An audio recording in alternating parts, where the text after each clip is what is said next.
여기 보면 페이지에 링크가 걸려 있는데 링크를 지워 보도록 하겠습니다. 페이지 파일을 만들어서 링크를 지워 보겠습니다. 파일을 열고요. 페이지 php라고 적습니다. 그 다음에 인덱스 파일을 전부 선택하시고 복사해서 붙여 놓습니다. 한 번만 붙이면 되죠. 한 번만 붙여 놓고요. 그 다음에 여기에 클래스를 페이지라고 적어주고,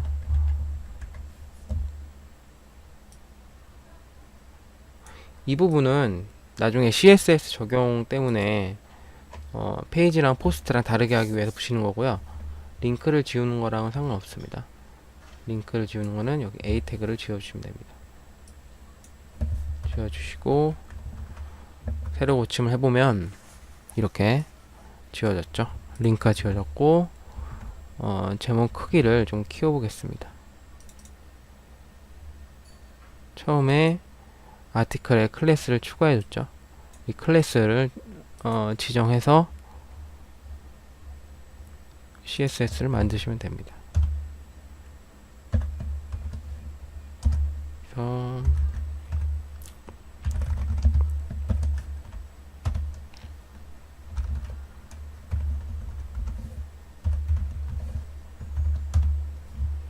이렇게 해서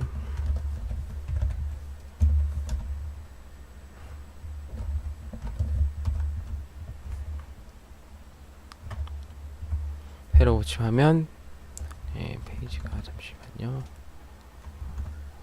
전부 다 적용하면 안 되죠.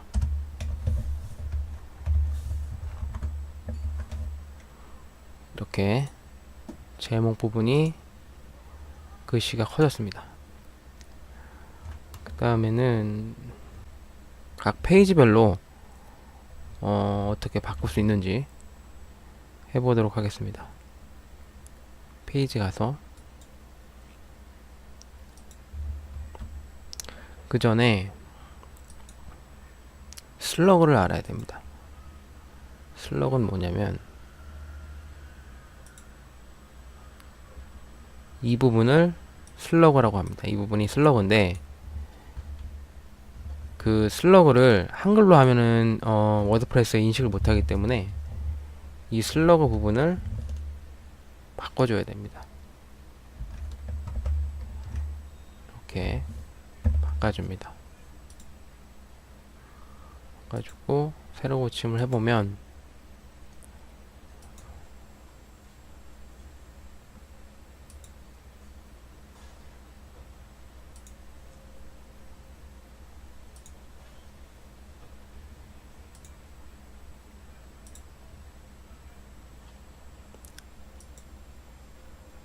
새로 고침을 해보면 페이지가 없습니다.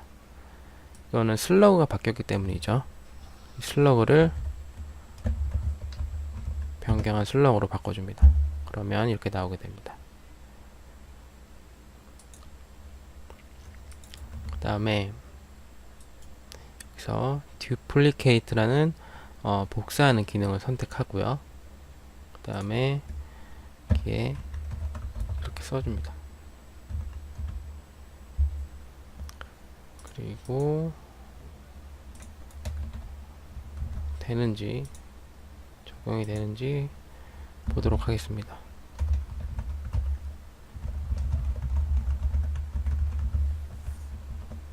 또 새로 고침을 해보면 이렇게 글이 나오게 되죠. 이런 방식으로 페이지별로 커스터마이징을 할 수 있습니다. 텍스트가 들어갈 수도 있고, 또 이미지가 들어갈 수도 있고, 별도의 레이아웃을 정할 수도 있고, 사이드바가 들어갈 수 있고요. 이렇게 자유자재로 사용을 하실 수 있습니다. 워드프레스는 슬러그를 먼저 넣는다면 슬러그에 해당하는 파일을 찾아서 그 슬러그에 해당하는 페이지를 요청했을 때 그 슬러그에 해당하는 페이지 파일을 먼저 호출하게 되는 겁니다. 페이지 파일보다. 그렇게 해서 각각 설정이 가능하도록 만든 거죠. 페이지 아이디로도 찾을 수 있는데요. 페이지 아이디 같은 경우는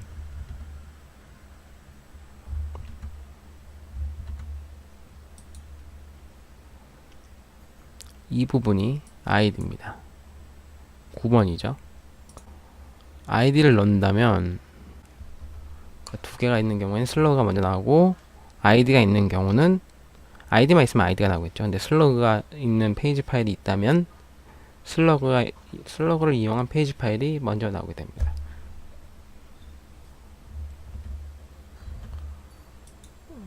그 다음에 페이지를 보면 여기서도 편집을 할 수 있습니다. 빠른 편집으로 해서 이 화면상에서 각자 상세 편집 화면으로 안 넘어가도 슬러그는 고칠 수 있습니다. 저는 슬러그를 포트폴리오라고 고쳤고요. 업데이트 누르시고 이 부분은 페이지 포트폴리오라고 적으면 됩니다. 페이지 파일을 듀플리케이트 해서 복제합니다. 대시 포트폴리오라고 적습니다.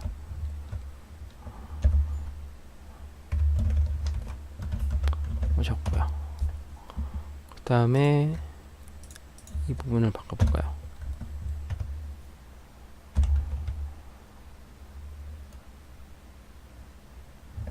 부분을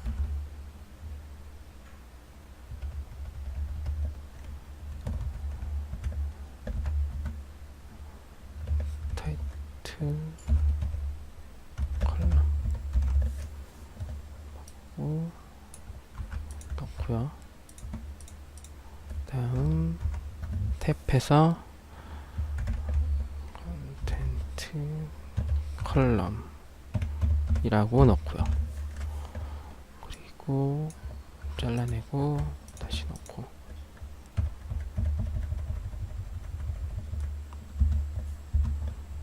저장을 누르고 새로 고침을 하면 보이는 건 없죠. 따로 달라진 건 없지만 스타일 CSS에서 정리를 해주면, 적용을 해주면 다르게 보이게 될 겁니다.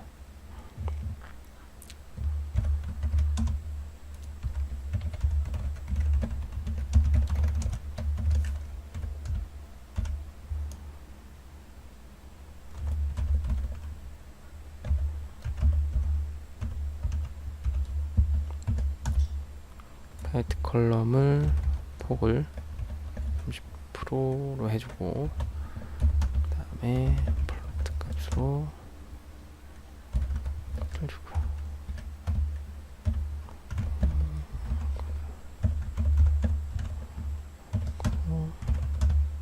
70%로 해주고 플로트는 라이트로 해주고요. 이렇게 하고 볼까요?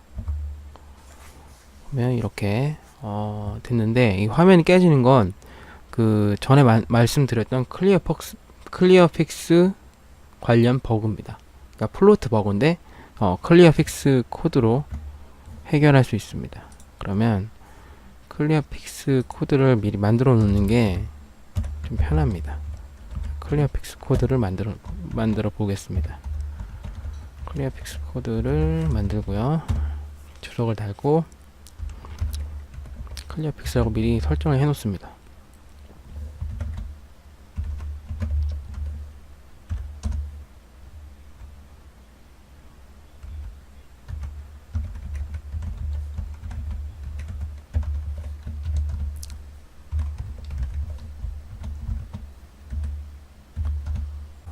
나중에 원리는 차차 알아가도 큰 문제는 없습니다. 다만 언제 문제가 생기는지 알아야 되겠죠. 컨테이너 안에 자식 태그에 플로트 태그를 적용했을 때 이렇게 화면이 깨지게 되는데, 이렇게 화면이 깨질 때는 이 코드를 만들어 놓고 적용을 하면 됩니다.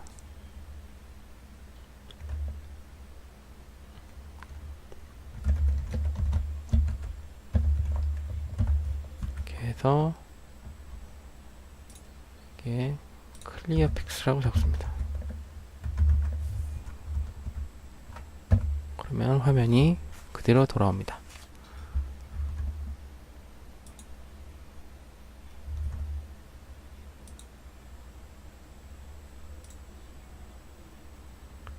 그 다음에는 하단에 페이지를 바꿔볼 텐데 템플릿 페이지로 바꿔보겠습니다. 그 워드프레스를 좀 사용하셨던 분들은 페이지 템플릿이 어떤 것인지 알 거예요.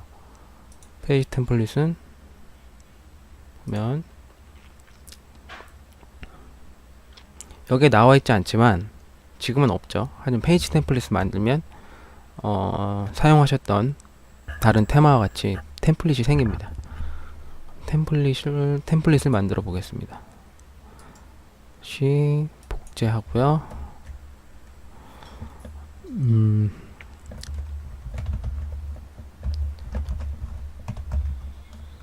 이렇게 쓰고요.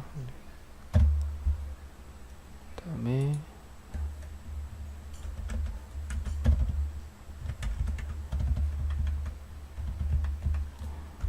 주석을 달아줍니다. 이렇게 하면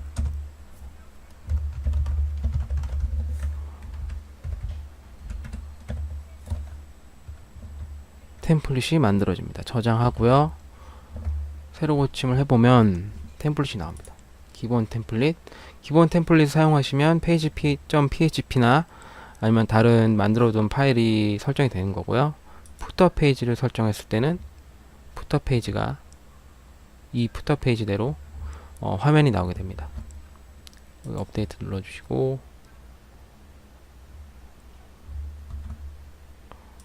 그 다음에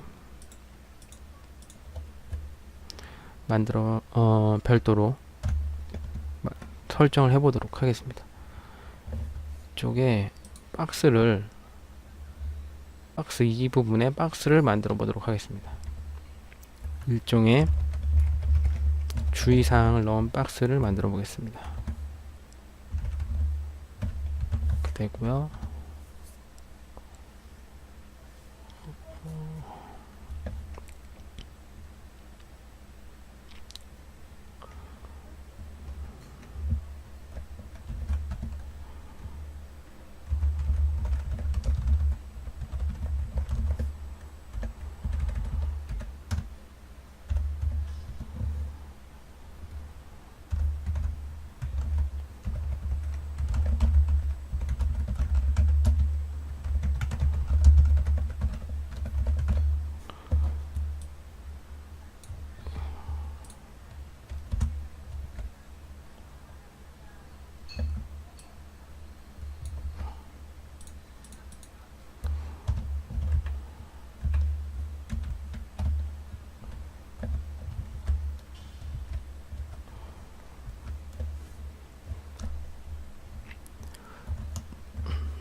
그 위에 텍스트가 나왔고요.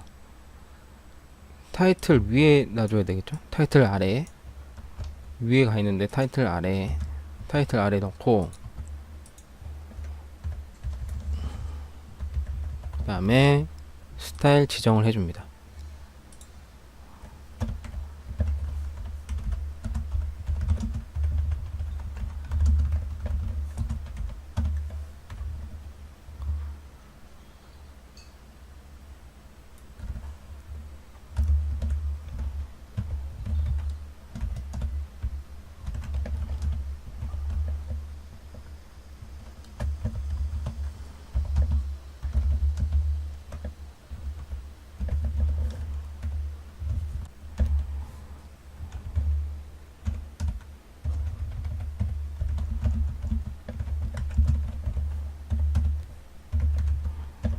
패딩도 넣어주고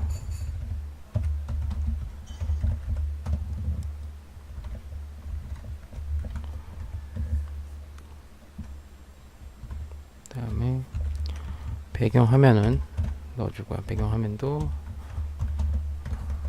넣어주고 네, 이렇게 만들어줍니다.